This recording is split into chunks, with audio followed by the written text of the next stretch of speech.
Welcome on to the Double RT Boxing Show. Back again since the time from way back when. Thank you for tuning in again. Now, this could be, what could happen, given that the circumstances with COVID is gonna force local region fights. As you can kind of see what's happening with Joseph Parker, the news or the talks of him and Junior Fa was trying to get something local. Then now it's Lucas Brown, something like that's in the talks of being heard about. And then with the past event of the mixed martial arts of in Florida, which is the home of my favorite fighter, Aries Landy Lara. So hopefully, if boxing does assume, reassume and picks up, he'll be like I don't care if it's a softball fight. I just like to see him fight. So if it's in Florida, that'd be cool to see him. Now back onto the subject. With COVID-19 doing a travel ban and closed I don't know. This video is based on the travel ban being worldwide and you can't really do your thing. So there's gonna be forced local regional fights, and these are five fights I feel could be a nice little boost in the arm, a nice little delight that maybe would not have happened before, but given the circumstances, these probably high demand regional fights of due to money wouldn't have happened. Now that could happen now to get boxing back on the map. So we're gonna start not in any order on which is the best I want to see, but just starting at the lower weight class. Now this fight was going to happen, but given that the fact that it was a high regional fight to begin with, it can go on when boxing resumes. There's Tanaka versus Yoka. You know, that was a very nice, interesting going up in the weight class. Ioka coming back. I'm interested to see if Tanaka could go up there and beat the shit out of his body, and Ioka could fucking stiff him with that jab. We see Tanaka getting hit. You know, I was in. That would have been a very interesting match, but like I said, that one has a high possibility to still happen, given that it was already a regional fight. Now this second one, at the first one was at junior flyweight. Now at bantamweight, 118. This is a curveball because it's due to COVID, a fighter is trapped in the United States, and that's the WBO champion, John Real Casimir. On this channel, you've been hearing Mr.A root for his American bantamweight Josh Greer Jr. So I would like to see that forced regional match. I think that like I said, even though the WBO champ Casimir isn't a United States fighter, he's trapped here due to the no travel ban. So remember, he was supposed to fight in Nui, but he's trapped here, so that fight couldn't happen.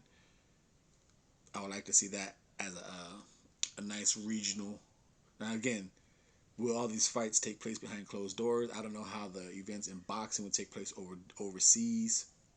Are they going to be, like you said, just today? I think I said the Europe guys getting ready, perhaps to allow closed door events June 1st or somewhere in June. I read that, so who knows how the events are going to take place worldwide. Again, the United States just had their first one in Florida, so that is the first two. Now number 3. I'm trying to go. There's a lot of fights that could happen. But I'm trying to go oddball, nice little possible fights around the world. So we have one in the United States. We have one in Japan. A nice little fight here. Where is it at? In the good old country of Ghana. I would like to see a nice Kome and Game Boy Tago fight. I think that'll be at this time. Like I said, I don't know. I haven't done like around the world research on the pandemic, but I don't know how it's hitting Ghana.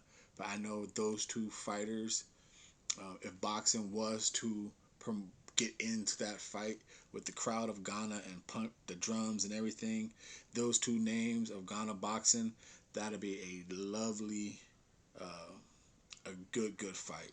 You know, you get the powerhouse Kome coming off the knockout, a good crowd building, welcome back fight for him. You got Toge the Slick. From what I've seen, I don't understand Ghanaian the language, but from what I've seen, he's very boisterous. Could sell a press conference, so that'll be interesting to see if the respect and humbleness of Kome. See, I don't know how they are out and received to each other out there in their country, but over here, Kome is a very well humble, receivable guy. It'll be it'll be interesting to see how that press conference. Because to me, Tago is kind of like a bronerish. He sells press conference type of character.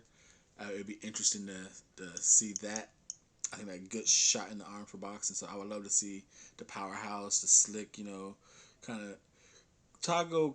He seems to sometimes not throw his punches, but when he throws his punches, he's pretty good jab, decent body attack. I think that'd be, like I said, a nice, interesting fight.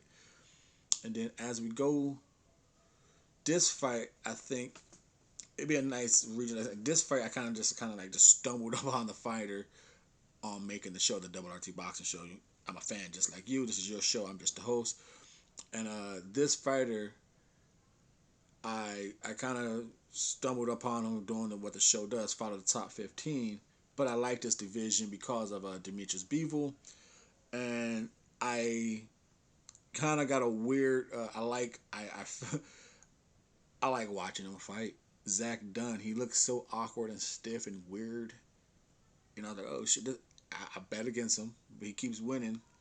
So I think a nice regional fight would be him and Blake Caparello, number 3 and number 11 in the WBA. Again, you got Joseph Parker trying to get Lucas Brown. That'd be a nice little, somewhat Australian, New Zealand, that little section of the world type region fight. Then you got these Australians region fight.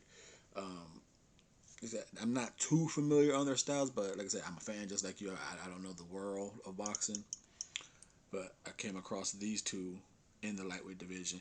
I'm gonna be I'm gonna be talking a lot because the lightweight division is a pretty solid, newsworthy, and it's spinning kind of hard, and no one's talking about it right now. If the boxing world was to keep going how it was going, the lightweight division got some news, but I don't want to sway too much off topic. But stay tuned for some lightweight talk coming soon. Now, again, regional fights: Tanaka, Ioka, Guerrero Casamayor.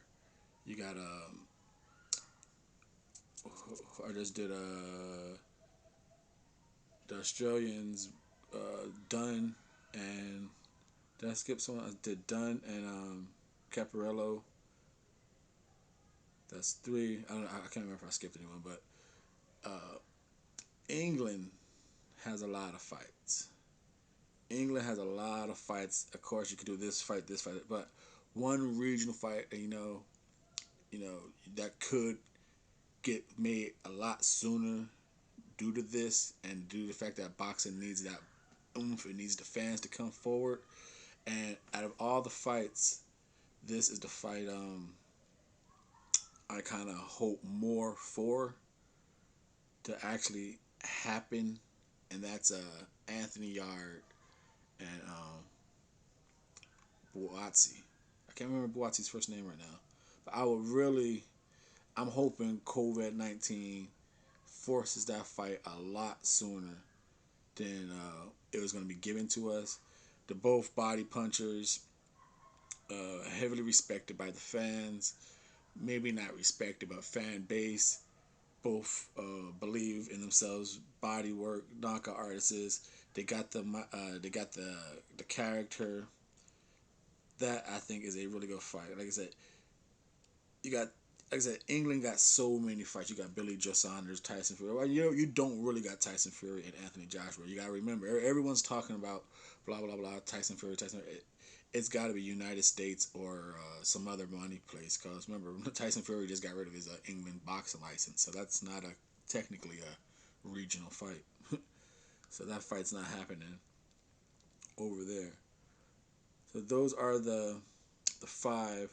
I can't remember if it was five or four. To be honest with you, I just had a brain splash. But thank you for your time and support. This is the Double RT Boxing Show. I'm your host, Mr. A.